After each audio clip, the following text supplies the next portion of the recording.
Doctor Zakir Naik যেভাবে voice দেয় মহিলা প্যান্ডেল থেকে 500 জাকির নায়েকের সুরসমান হবে, একটু আপনারা একটু পরে বলবেন।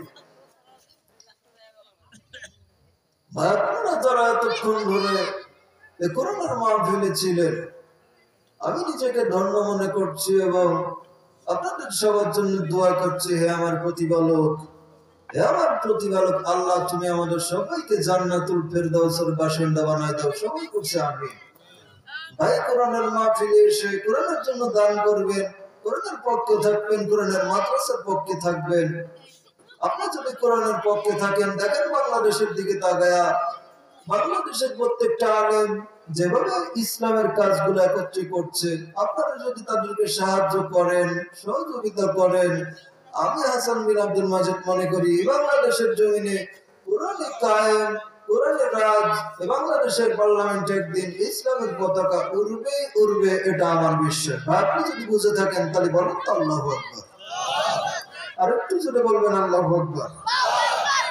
ভাইদের যে আওয়াজ, এই আওয়াজ শুনে মনে হচ্ছে আপনারা ইসলাম চান না। যারা ইসলাম চান চিল্লাই বলেন তো দেখি আল্লাহু আকবার।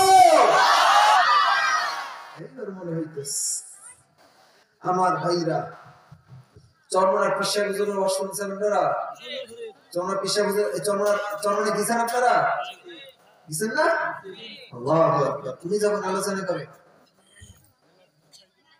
কবরের যাত্রার বান্দা পর্দার মা বোনেরা শোনো, আমার মালিক তোমার আমার দুনিয়ার জমিনে পাঠাইছে বাজান রে। আরে শুধু দুনিয়ার জমিনে আইসা দুনিয়ার মহব্বতে কইরা দুনিয়ার জমিনে গুনাহ করবা, আরে টাকা পয়সা অর্থ সম্পদের পিছনে থাকবা বাজান রে। এমন একদিন আসবে যেদিন তোমার পাশে আজরাইল আলাইহিস সালাম চলে আসবে, তোমার খপ কইরা ধইরা নেবে, আর তুমি ভালো কাজ করতে পারবা না, খারাপ কাজ করতে পারবা না। কথা বলেন ঠিক কিনা? বুঝতে পারছেন?